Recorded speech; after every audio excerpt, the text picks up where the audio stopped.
Hey, I'll take it. All right. You guys suck. I can't get a slow clap. Nothing. How are you guys? First question. Go ahead, Jon, congratulations, of course, on the win. I know you were, pretty critical of your performance in the cage. A few minutes have passed. Do you feel any differently, or are you still? Yeah, I feel a lot differently. I'm my own biggest critic, and out there, I was seeing all types of openings, and I just wasn't pulling the trigger on a good 50, 60% of them. I was just going for the real easy ones, like like a side kick. That was like so open, and it was out of his punching range. But boxing wise and stuff, something inside of me was like, don't get caught with a big hand. Play it smart, and just way too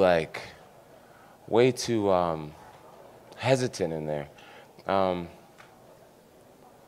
So yeah. I don't know. I'm grateful for a lot, but I'm still a little disappointed. Just know there's a much higher level inside of me. I'm not wanting to just fight last-minute opponents like that. And I switched up to a big old heavy-hitting southpaw, and I was so primed for Daniel Cormier. So I'm not going to be too disappointed, because I believe that I'm going to move and groove when I actually face this style that I've been thinking about for 7 months. After the fight's over, I'm sure you probably saw DC. He was kind of wishing he was in there. Maybe you weren't on your best night. Do you believe it was ring rust, not your best night, or do you believe it was the switch of opponents that made the big difference in what your performance was tonight? I think it was more the switch of opponents.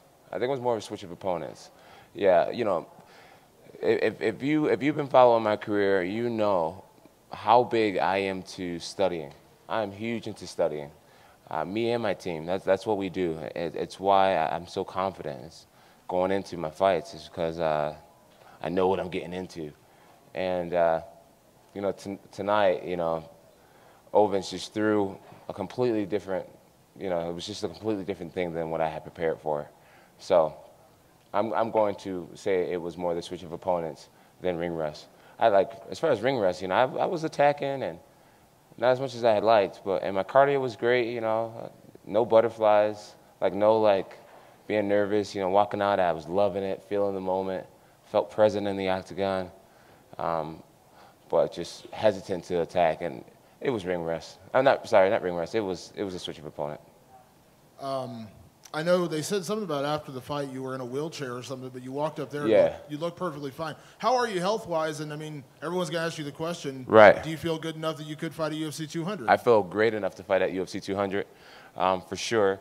Right away, my shins were swollen. My left shin was swollen. My left foot was swollen. And when my adrenaline came down, I felt some serious pain, so I just got in the wheelchair, made it easier for myself. But once I got a shoe on my foot, everything's a little more compressed now, and I'm walking around pretty close to fine. So I know by Wednesday I'll be totally fine, back in the gym, getting ready for Daniel Cormier. And last question, I know it was killing you to not fight DC. I noticed on your way out of the octagon, you gave him you told him he was number one. So, does it just start up again right now? Do you already kind of have that fuel in your body that you just want to start, getting ready for Daniel Cormier? Yeah, you know what? I gave Daniel the finger leaving the octagon. It felt great to do. It creates buzz. It gets people ready for the fight. It's like, okay, me and DC don't like each other. He's been in my sights this whole time.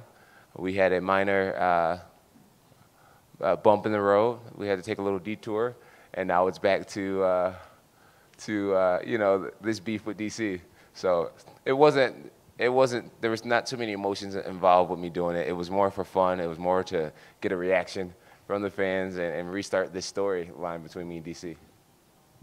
I was going to ask you a little bit about that, because the other day you were praising him and you were happy for him that he won the title. And when I asked you, why don't you like him, you said, Well, because you don't like me. Right. Yeah, but you said a lot of praiseworthy things about him. So Yeah. now you got to take that back and sort of start snarling at him again. Yeah. You know, it's like I said what I said and I meant what I said. But at the end of the day, you know, it's exciting when you fight someone that you don't like and they don't like you. You know, you want to keep that going. And so I just wanted to give him the finger just to keep it going, just to, you know, get under his skin and keep the fans excited. So, about a year ago, you were stripped of that belt. So Yeah. now you're back, and you don't want the interim belt, but you might have been stripped of something else tonight. You know, a lot of people are saying Demetrius Johnson is the pound-for-pound best fighter in the world now. And I wonder, I don't know if you looked at his performance, but, if you look at him, and do you feel like he has a case for it, given how many fights in a row he's won and how he looked tonight compared to how you looked tonight? You know what? Demetrius Johnson, man, he is a tremendous athlete. He's a tremendous athlete. And, I really don't compare myself to other fighters. I don't compare myself financially. I don't care, star power, none of this stuff. I feel like I'm famous enough. And, that's always going to be an argument to debate. I've beat like 8 or 9 former world champions. That's something that no one's ever done in the sport. So like I'm really confident in who I am and what I've accomplished, and I think there's room for many people to be stars. Some people may look up to me and find motivation in me for this reason, and then they'll look up to Demetrius for this reason, and they'll look up to Conor for this reason, and they'll look up, we're all stars, and someone else's star declining doesn't make my star climb any higher. There's enough room in the sky for many people to be admired and respected. So, whether people find me as the greatest ever, that's their opinion. And whether people find Demetrius, it's always going to be a debatable topic. But I'll tell you this, I'll make it really clear. I don't mind sharing that debate with a guy like Demetrius Johnson. He's unbelievable. Let's ask you one thing. I looked up the other day, and it's kind of amazing to see, but of the 10 UFC champions, since you do have a title in front of you, you are the 3rd youngest champion. The 3rd youngest champion? The youngest. Conor is younger than you are, and Joanna is younger than you by a month. So okay. Everybody else is older than you are. And so I wonder, even though like some people think, well, maybe Jon's hit his peak and everything, you're still a young dude, relatively speaking. Do you feel like you're ascending in terms of your skills, and that can you be better than you were when you beat Shogun or when you beat Rampage, and et cetera, et cetera? Yeah. I honestly do not feel as if I've hit my peak. I just hired a new jiu-jitsu coach to complement Greg Jackson's Gaito Jitsu, Roberto Tusa from Gracie Baja, unbelievable jiu-jitsu coach. I felt so comfortable on the ground tonight, even though I couldn't get a submission. I just felt really comfortable on the ground. New strength and conditioning coaches. There's just there's a much higher level inside of me, and I'm going to display it in my next fight. And my last question for you is, so you said you didn't want the belt. Do you want it now, and why did you say what you said in the Octagon? Just out of curiosity, like, was it sort of in the heat of the moment, or do you feel like that was... This interim belt? The interim belt. Yeah, it's cool and all. It's nice and shiny. But, I look at myself as a true champion, and I lost the belt. And I'm on a journey to get it back. So... this belt here, it makes me feel good. I took some pictures with it and everything, but, there's no real satisfaction. There's no real, touchdown moment. Like, yeah, we made it, guys. No. Me and my coaches, my teammates, we're right back to the drawing board. We're still on a mission. And this thing it's kind of made up. It's kind of fake. I know you said that you felt disappointed that you kind of missed some openings and things like that, but I am curious, how much of patience and drawing it out was part of the game plan? Because I think some people were thinking maybe you kind of came in wanting to get some time in the cage underneath you, kind of wanting to work some time out. Right. So, was there a plan to kind of be patient, not attack right from the beginning? One thing I noticed about this fight was I had this level of relaxation in there where I was just living in the moment and just enjoying it. It was like, okay, I'm winning every round. Yeah, I'm getting booed for the first time, but I'm still winning. And, you know, Ovince is a heavy hitter. You know, he has this huge knockout power. And I'm like, dude, I can't lose to a guy like Ovince, you know, trying to do too much. So a part of me, this may sound funny, I don't know, a part of me was just like, you got to fight DC, Jon. You got to fight DC. Like, do what you got to do to win this fight. You know, the goal is to get back to DC. Whether you look like crap right now or not, you know, the goal is to get back to DC. So I'm not making any excuses, but that was definitely in my psychology. It's just like, all right, you know, do what you got to do to win each round. Finish if you can, but don't miss out on the opportunity to fight DC.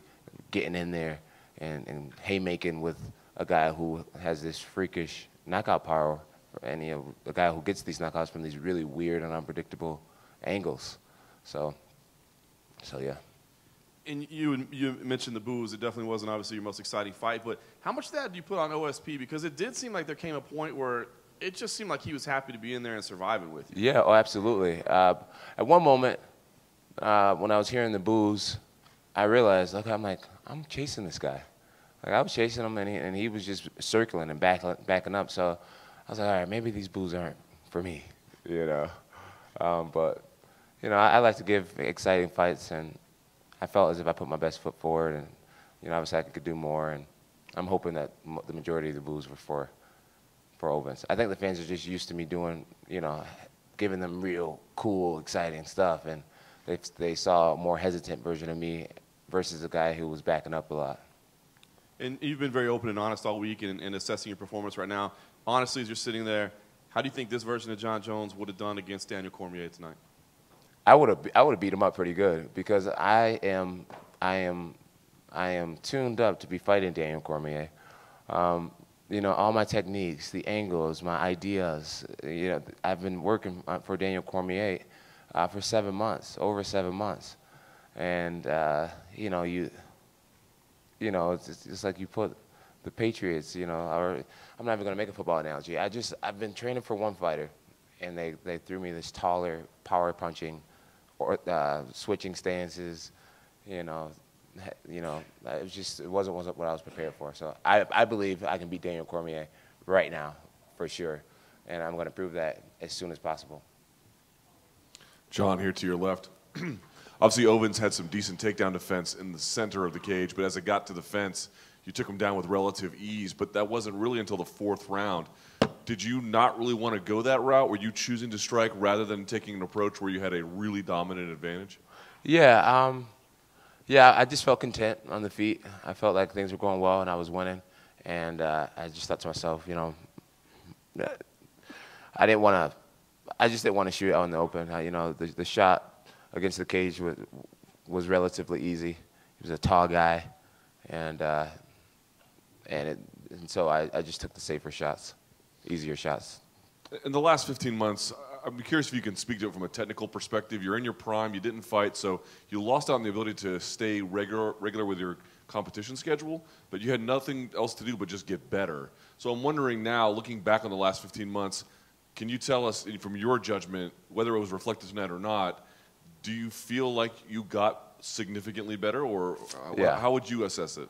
I feel like I've gotten a lot better. I think you guys will see that when I fight DC. Like I keep saying, I have been working so hard to beat DC, you know, and you guys will see that. You will see that. You'll see, okay, here's Jon. Everything is opening. You know, I feel like I'm gonna pick DC apart. I feel like I'm ready to out wrestle him. I feel like I'm gonna beat him up really, really bad. Like I said, this change of opponent really threw me off my game. Yes, I've gotten a lot better. All right, if you guys are done. I got one more. All right. If there was any aspect of ring rust that you felt, was it the reaction that your body had? You talked about the swollen shins, etc. Or was there something different that you said, hey, this is different. I haven't felt it since the last time I stepped in the octagon? No, honestly, I don't really think I felt too much ring rust. Maybe there was a very slight amount of ring rust in there. You know, I really just think I played it cautious. You know, I took a gamble for my fans to fight Ovince Saint Preux last minute, a southpaw knockout artist, and somewhere in my subconscious, I thought to myself, if I somehow get clipped by this guy who has nothing to lose, I'm going to be really disappointed. So I was satisfied winning the fight, no matter how ugly the fight was. And, you know, as far as my shins, I think I broke his arm with a kick. So, you know, we were clashing bones real hard, and a few times, I can't even talk straight. It's like I've been punched in the head or something. A few times my foot, you know, collided with his forearms and elbows and stuff like that. So very, very typical, you know, standard injuries for a guy who kicks a lot. I am going to be icing up tonight, and I'll be back at practice this week, ready to continue this game plan. Go, we'll take you. You'll be the last one. And Jon, one final question, just touching on what you just said. You mentioned taking that replacement opponent. You stepped to the plate. You handled business. Does this kind of give you a little bit of personal redemption and put those ghosts of the old Chael Sonnen thing away? Thanks for asking that question. Great question. Put to rest. Absolutely.